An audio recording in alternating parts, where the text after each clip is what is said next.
Hey, pull up a chair. We're so glad to have you join us here on the Back Porch Education Podcast. For the next half hour or so, we're going to talk about all things educational. It's a wonderful day to learn something. Glad you could join us.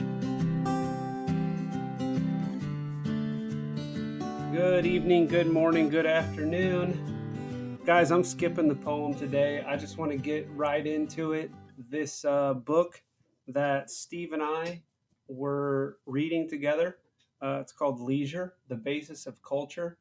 We've each read it by Josef Pieper. And here we go. We're just going to hop right in and discuss it. It's a wonderful little book, but you're going to hear about why that's the case. But Steve, you want to kind of talk about it a little bit, set us up? Yeah, so we have a world in shambles at the end of World War II. I mean, you could argue that some came out of it better than others, but probably if we had to point at a country that was the most decimated by the experience, some might point to Japan, and I get why, and atomic bombs and whatnot, but Germany had such high hopes and got the Scoobies bond of it. We were not careful when we occupied that nation to take down the evil regime of Hitler. And a Catholic German theologian, what some would call him, but I'm going to stick with what he called himself, philosopher, is standing there in the rubble, trying to kind of, you could almost see him scratching his head, going, "Where do we? Which? What rock do we pick up first and put on top of which other rock?" And he blows, Yeah. I think, his nation, to the extent that they listened to him, he blew them away by saying, "Wait, before we get busy cleaning up this mess, we need to think." And Hmm. I love this book mainly because I think it sets before us two worlds that are not mutually exclusive, but are radically different from one another. The world of work that all of us have to deal with, and that is not bad.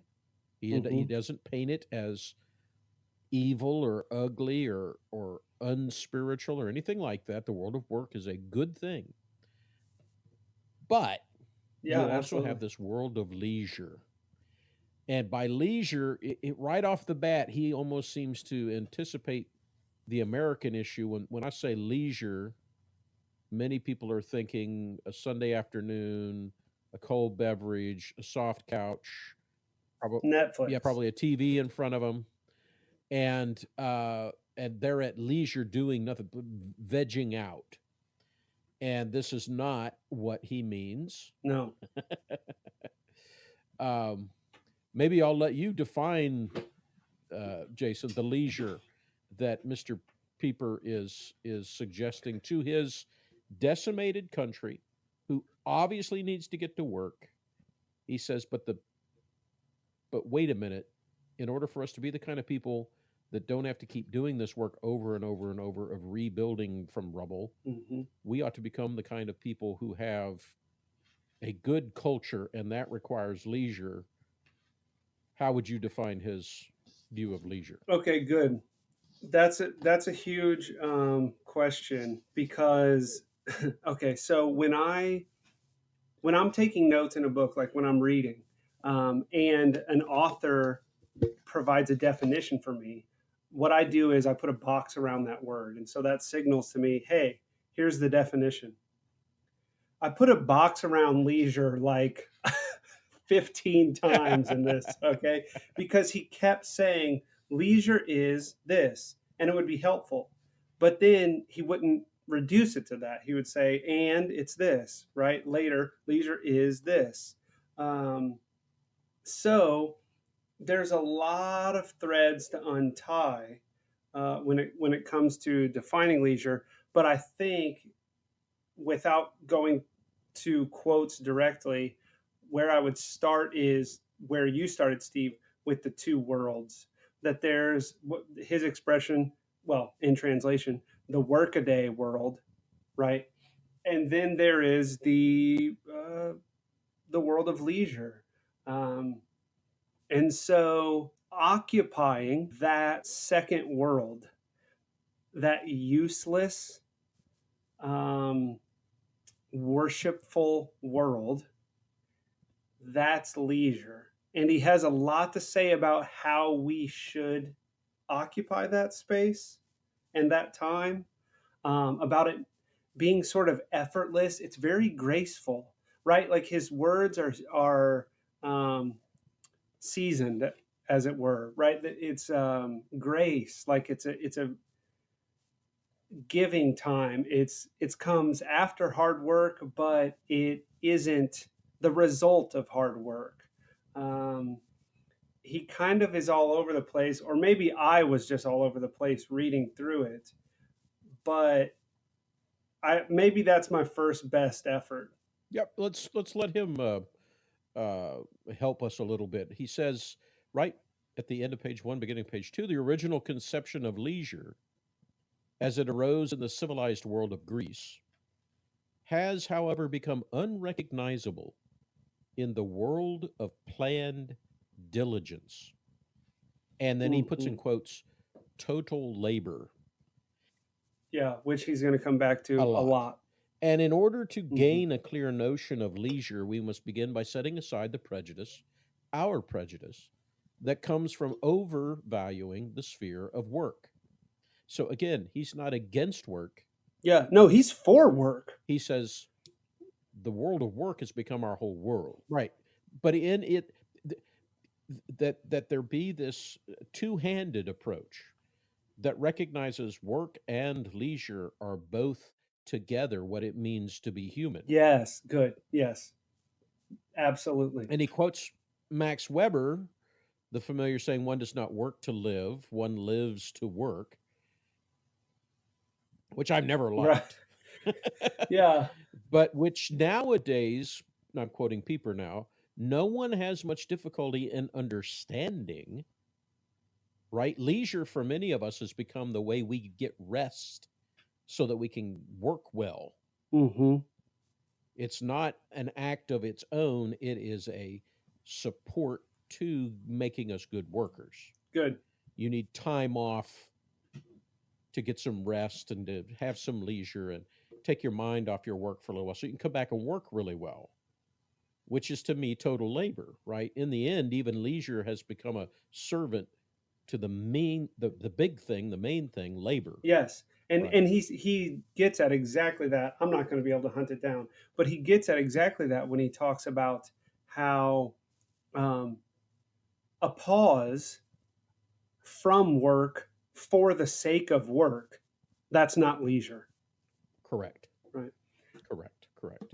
And I so here's where let me give you a little context of how I first came to this book. A friend put it in my hand, said, "Here, you'll like this." I threw it on a shelf, and on one given day, I was informed that the typical person who took care of our after school detention program, our school for young delinquents, um, was going to have to be out and that I was going to watch it. Well, with great anticipation, I Bated said, breath. "Oh, watch kids stare at the wall for an hour. This is reading time, if I've ever heard of it." Hmm. And I ran into my office. I saw that book. I put my hand down. It's a small volume.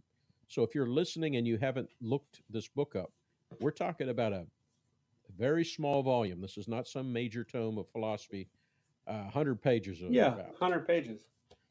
I grabbed it and I said, "Well, who gave this to me? Oh, yeah, he said I'd like it. Okay." And I'll admit to you that those kids in that detention hour could have left the campus. I would have had no earthly idea Yeah. because I'm sucked in the first few pages, and he's talking to me about Greek and Latin, and that Greek. The word leisure is schola, taken almost directly over into Latin, Hmm. schola, Hmm. and you can hear it in the English is taken right from those two, school. Yeah. And my brain kind of hit a speed bump right there and said, whoa, whoa, whoa, whoa. This dude's trying to say that school is leisure? Right. Whoa, whoa, whoa, whoa, whoa, whoa.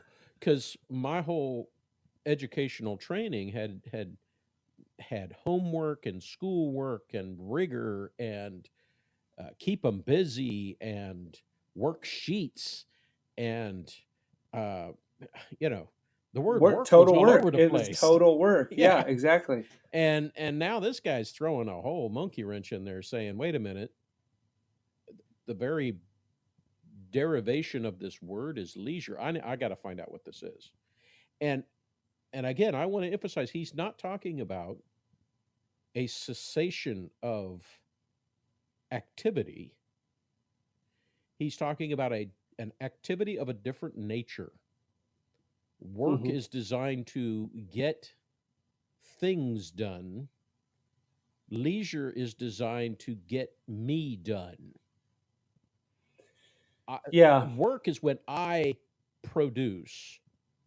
Leisure produces a better me. And not just by, I mean, we need rest.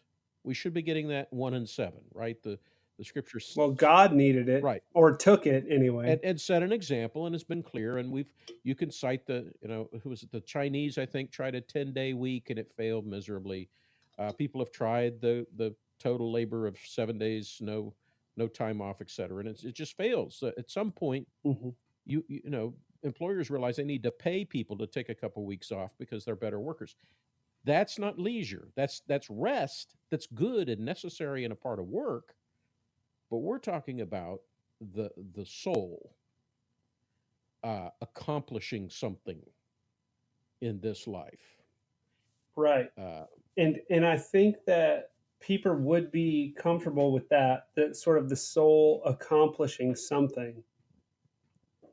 At the same time, it seems like he would hasten to add that it isn't in while it is active, right? The soul does, like the soul is the subject of the sentence.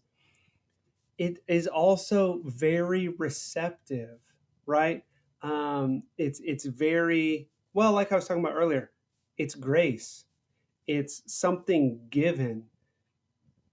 Leisure is this time where we sort of yep. receive all of a sudden, right? Rather than toil and moil. Right. While this show is a back porch discussion, it does cost a little bit of money. So if you're liking what you hear, consider helping us out. You can simply use the donation button on the website to send along a one-time gift, or we have subscriber plans for those who want to commit to regular support. Subscribers can get premium rewards depending on how nice a chair you pull up on the porch. We have everywhere from sitting on the floor to our finest rocking chair available. But whatever you can do, know that it helps us keep the conversation going. And for that, we heartily thank you.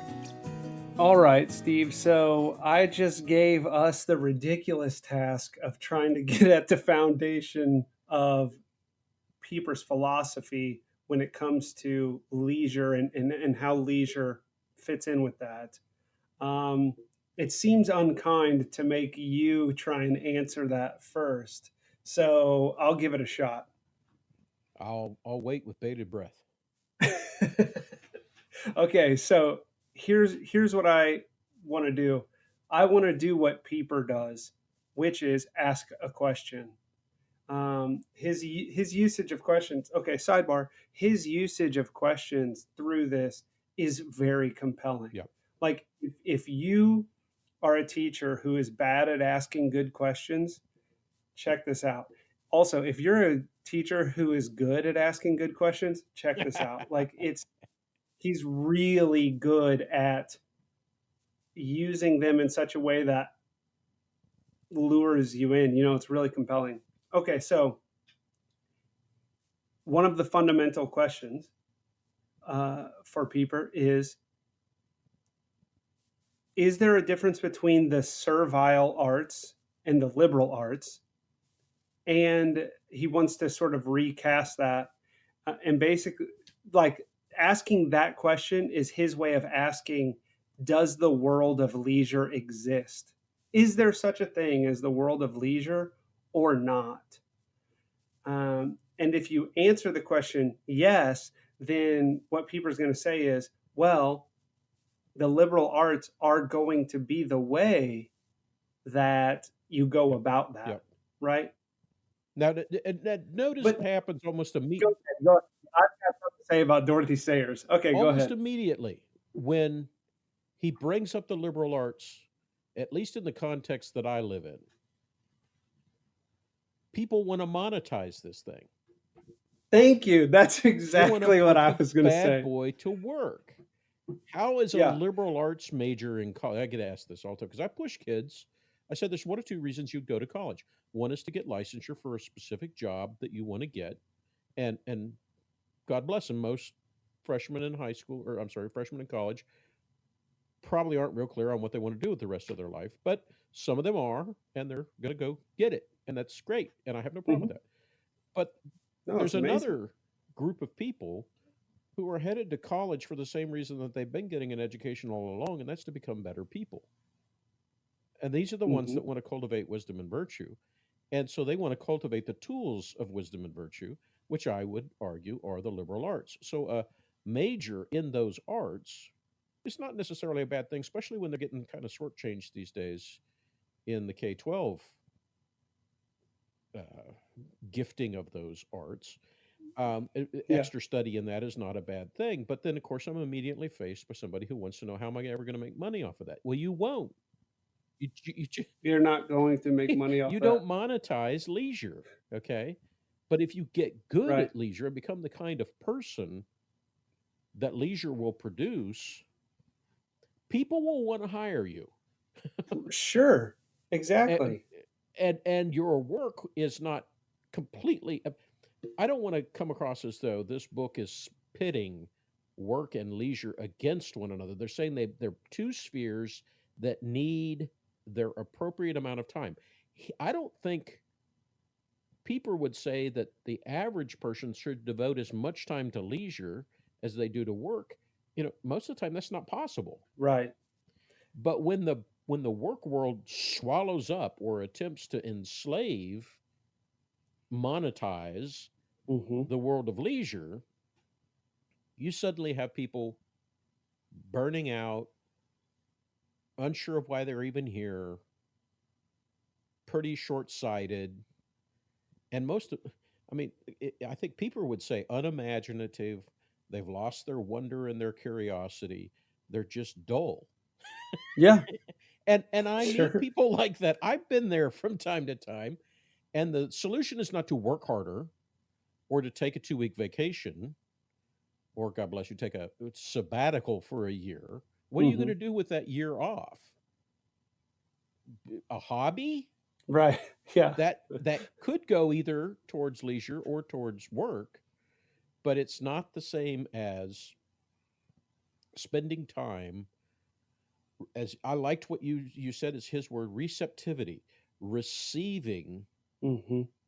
at the cornucopia, the fountain that is bubbling forth from this created world. There's a lot here for us to Yeah. have, and work is certainly a part of that, but it's not the whole picture. Yeah. Good. So okay, the Dorothy Sayers thing. I don't have a huge problem with Dorothy Sayers. She's awesome. But her article, that sort of chops up grammar, logic, and rhetoric, um, I think is often misused. Okay, Mm-hmm. when I was learning the ropes of classical education, Dorothy Sayers was taught, like, that article. I don't know which one it is, but was used to essentially show me how to take the liberal arts and not make them liberal arts anymore. Okay. And I Pieper has this amazing sort of example for what we all too often want to do with the liberal arts, right?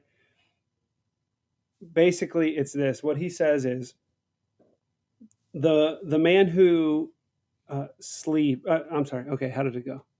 The man who says his prayers at night will certainly sleep better for it.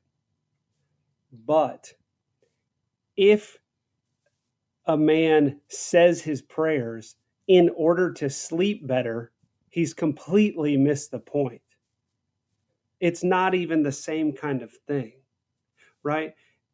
What we're doing with the liberal arts, if we say, well, ultimately, the end is useful, ultimately, it is pragmatic, practical, and by what we mean, and what we mean by all those things is like economically beneficial, then we're saying our prayers just so that we can sleep better because we've heard that people who say their prayers It's sleep difficult better. to in a world that's thoroughly in love with work.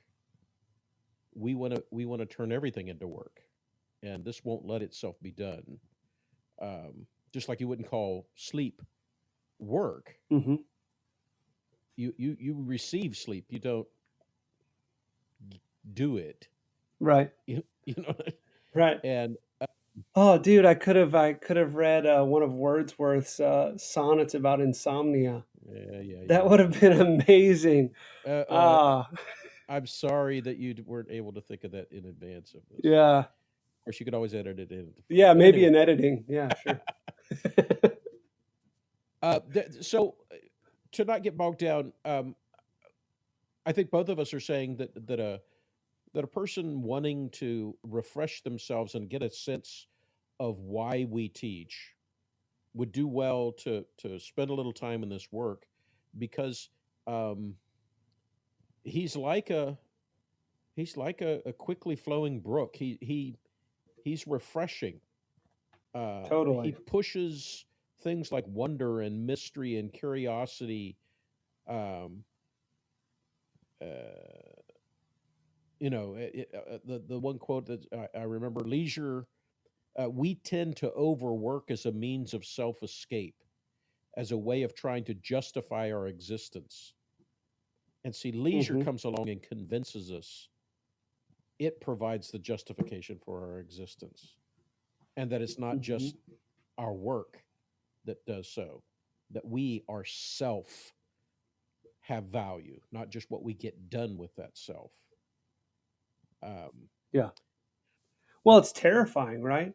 Leisure, the notion of stopping, of halting your work and looking in the mirror. That's terrifying because what will I be? Right? How will I look? Will I measure up? There's all that self doubt um, sort of runs through your head and runs through our souls, even. Like it's this, if I just keep working, everything will be fine. Like it reminds me of Voltaire, right? We must cultivate the garden. Just cultivate the garden. Stop worrying about, don't even think, just cultivate the garden. well, he has Um, that quote from Baudelaire, right? One must work, if not oh, from yeah. taste, then at least from despair. For to reduce everything to a single truth, work is less boring than pleasure. Oh my goodness. You Oh, know? what a horrible way And to the guy view the wasn't even world. American. I mean, Americans Yeah. get that to some extent, right? Yeah. Um, Hold on. Don't. I gotta say, you said despair. And whenever anyone says despair, especially in a context like this, I go straight to Kierkegaard. I knew you And would. you know who else went to Kierkegaard? Josef Pieper. Yeah. So there is this really amazing, I don't know. Well, truth. Let's just call it what it is. There is this amazing truth that Pieper touches upon and even draws out for us. And it was comfortable for me because he was referencing Kierkegaard, but you don't need to understand Kierkegaard to get it.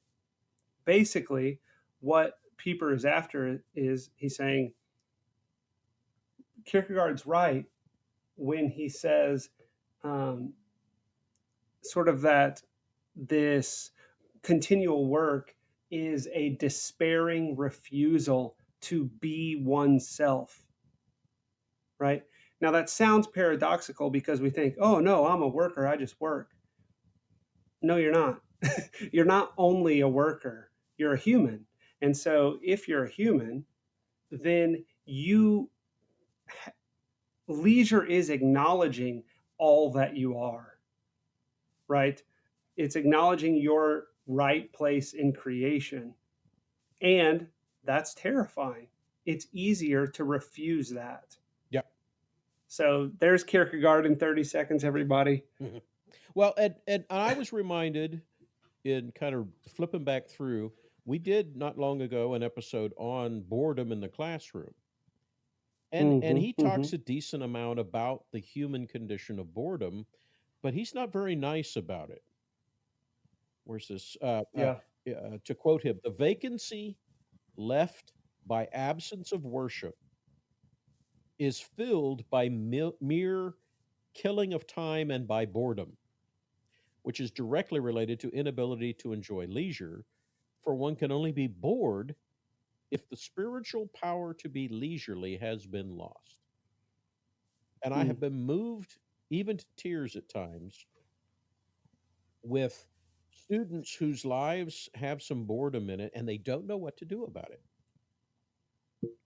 And if I Mm-hmm. suggest something akin to worship, meditation, dwelling on some scripture, so maybe our school's blessed with a wonderful quiet chapel, some time spent in there just getting quiet. As you said, it's the look of terror in their eyes is Mm-hmm. sad. They they don't know. Yeah. We have a habit as we go to mass every week together for typically 3 minutes before the service begins. Our director of spiritual life will say, "Let's quiet our hearts before the mass," and the expectation is that everyone grows silent. Now, Mm. bless him, if the priest takes an extra minute or two and you stretch that out to like 5 minutes of silence, some students afterwards will act like we somehow owe them some noise back. Right. And they're just Right. not used to the silence. And I think it makes it even tougher to recover this notion of leisure when we have such a loud and crowded and unsettling world around us that we become conditioned to. And you just grow quiet and think for a little while, try and center yourself, and you find it odd. And like he talks about, you find this isn't very good use of my time. I should be doing something. I Mm-hmm. think teachers owe it to their students, first of all, to develop within themselves the ability to be leisurely, but then secondly, to gift them with the practice. A buddy that I heard about his experiment. You can stay in this room and be quiet and meditative for a half an hour, or you can go next door and I'm going to have a movie on and there's donuts. Now, I told him the donuts wasn't any fair. These are teenagers for crying out loud. Right. He had like two people out of, I don't know, 18 students or so stay in the room. Okay. Neither of them made it the full half hour. Uh-huh. It's just not as inviting. And I don't want to say that that's the human condition. I don't think it is. I think there are people who would enjoy that, but you have to be acclimated to it. Sure. We're ac- And yeah, we're you have to acclimated to acclimate the yourself. donuts and movie. We're Totally. we've been trained in that. Yeah. Like me, like Jason. I don't mean like my students. I'm saying for me, that's easier. Yeah, yeah, You know, I even though I'm ashamed to say it, that is how it is. yeah. It's a loss in our society. And I think if someone picks up Pieper and starts reading this book, they're going to go, "This would probably be harder than he makes it sound." Hmm. because I think we're that much further into the total world of labor. Yeah. Okay. Well, let's talk a little bit about what we should be meditating on when we come back from the break. Hey, during this brief break, I wanted to encourage you to use the share buttons we have on our website in order to help us get folks tuned into the show. Our goal is to encourage as many educators, homeschoolers, NFL punters, and donut makers as we can with these podcasts. So help us get the word out. Share our Facebook page, send folks a link to one of your favorite episodes. Do whatever you can to help us share this craziness with either your best friends or, if it's more appropriate, your worst enemies. We will love you all the more for sharing our love. Thanks. And now, back to the show. Okay. So, what are we supposed to be doing when we're contemplating, when we're meditating, when we're at leisure? Steve, I thought you were going to spill the beans earlier when you were talking about the cornucopia of whatever, of like good situation or whatever it was. Um, but you stopped short, and I think that was probably by design. I'm not sure, but um, I thought you were going to say that the spring or the fount of leisure, of contemplation, of celebration, which is, oh man, we didn't even talk about that, but celebration is leisure, right? Like Yep. those two things, man. And then we just fall right into thinking, oh, so a party is leisure? Well, It maybe. could be. Yeah, like, oh, or maybe we should say leisure is a party. I'll go with you there, right? Leisure is a festival, Well, he says, a celebration. Uh, but I still would say that it's less of what it is you're doing and more about how it is you're doing it. yeah, I agree. And people So stresses there's a that. mind frame. There's a very specific set of skills um, that a philosopher, that a contemplator has to have worked at, as a set of liberating arts. Okay, and they're going to result in some specific uh, characteristics. Hmm. You know, somebody has the liberal arts when they ask a lot of questions. Uh, you might be a liberal artist if if you wonder about things a lot. Jeff Foxworthy, Yeah, here. sorry. Yeah, well, he's quotable, right? Totally. Okay. So the way Pieper puts it this way is wonder does not make one industrious, for to feel astonished is to be disturbed. And I know most of us, when we hear the term being disturbed, it sounds like, psychopath or something. Yeah, sure. I think it means uncomfortable. Yeah. And this is why you got to be real careful with the cold beverage of the soft couch and the TV. That's very comfortable. Hmm. You're probably not going to think anything or discover anything or receive anything new. Although seated on that comfortable couch in front of a screen, uh, say for instance, watching a Terrence Malick film, I might receive Hmm. a shock to my philosophical bones Sure. that sends my mind. If anything, what I wind up doing is pausing what's on the screen so that my mind can go off somewhere into the universe. And if it's a Malick film, it probably is Yeah, for out on the real. edge of the, I need the help on wave. those.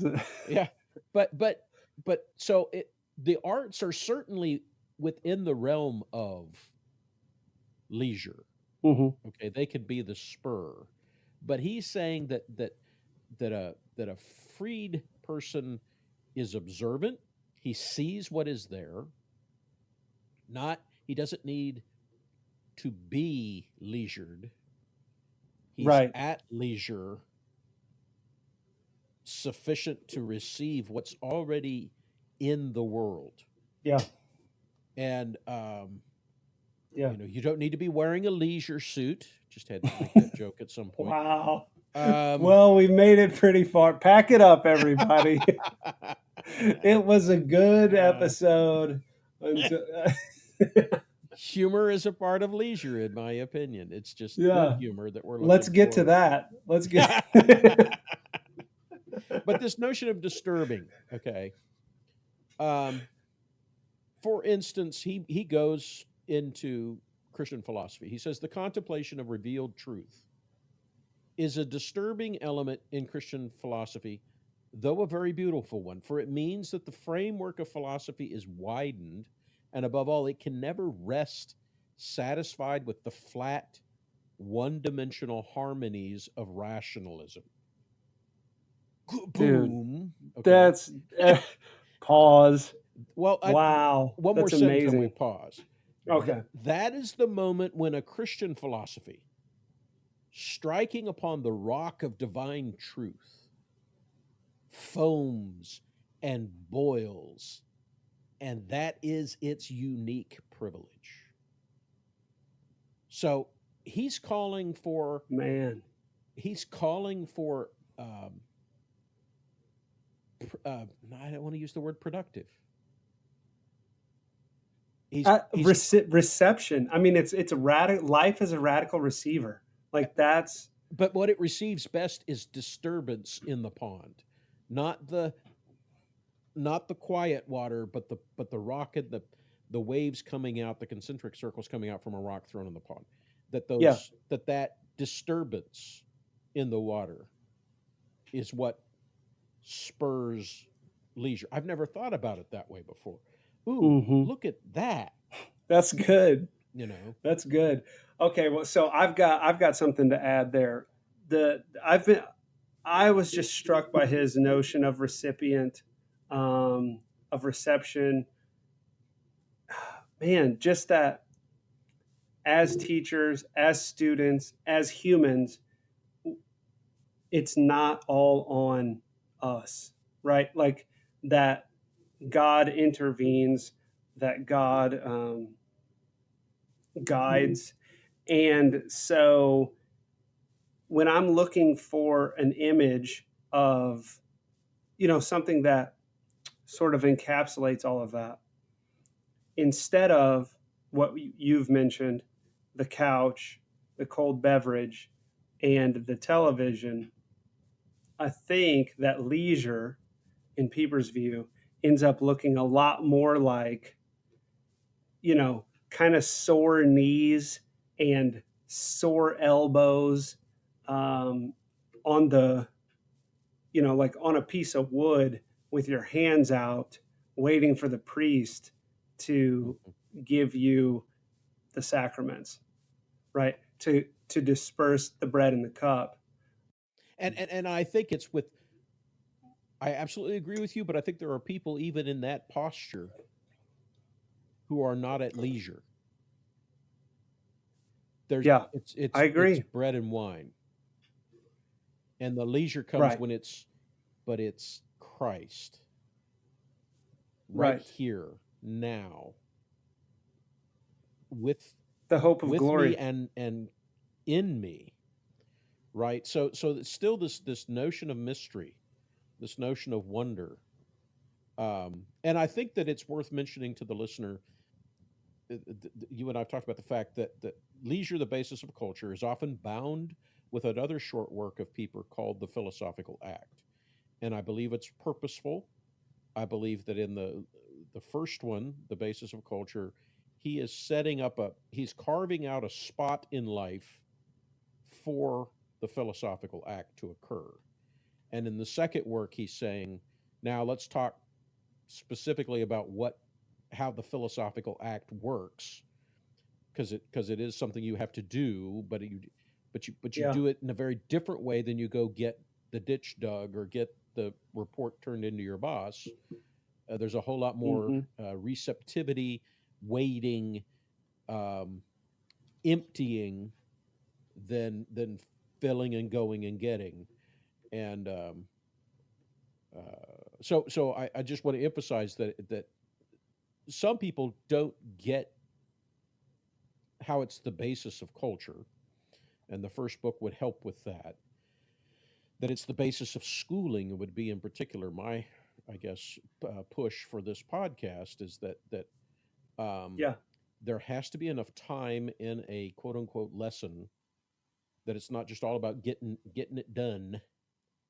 There's got to be Yeah. some waiting and receiving, and some, as you said earlier, just hitting the pause button from time to time to give it that extra moment necessary to sink in, or to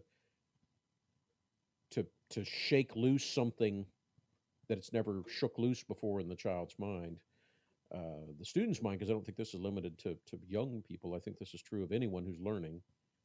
Um, and that if it's more, well, I'm not sure how to do that. I mean, I agree completely with what Jason said at the beginning.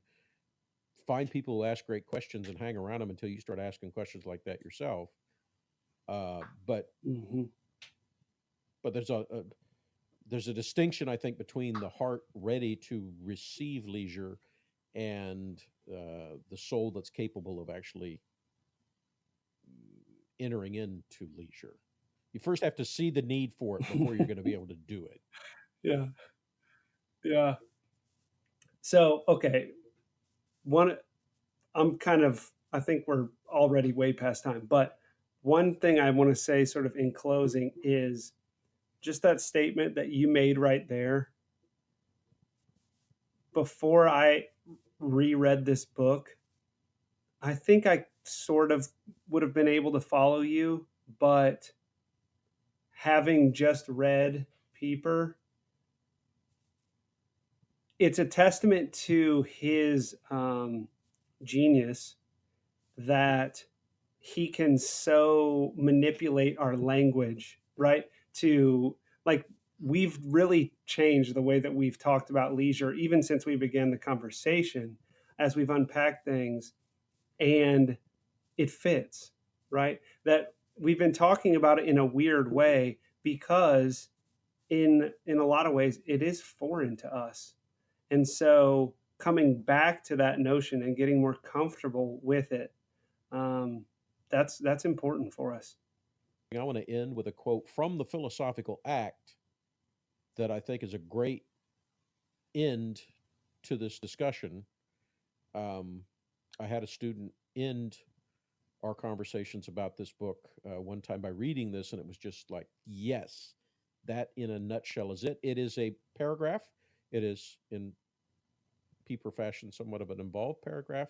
I'll try and read it with some passion, but I think it sums up what he's trying to say in this little work. Wonder acts upon a man like a shock. He is moved and shaken, and in the dislocation that succeeds, all that he had taken for granted as being natural or self evident loses its compact solidity and obviousness. He is literally dislocated and no longer knows where he is. If this were only to involve the man of action in all of us, so that a man only lost his sense of certainty of everyday life, it would be relatively harmless. But the ground quakes beneath his feet in a far more dangerous sense, and it is his whole spiritual nature, his capacity to know, that is threatened. It is an extremely curious fact that this is the only aspect of wonder, or almost the only aspect, that comes to evidence in modern philosophy. And the old view that wonder was the beginning of philosophy takes on a new meaning. Doubt is the beginning of philosophy. The innermost meaning of wonder is fulfilled in a deepened sense of mystery. It does not end in doubt, but is the awakening of the knowledge that being, qua being, is mysterious and inconceivable. Little sidebar for Princess Bride there. And that it is a mystery in the full sense of the word, neither a dead end, nor a contradiction, nor even something impenetrable and dark.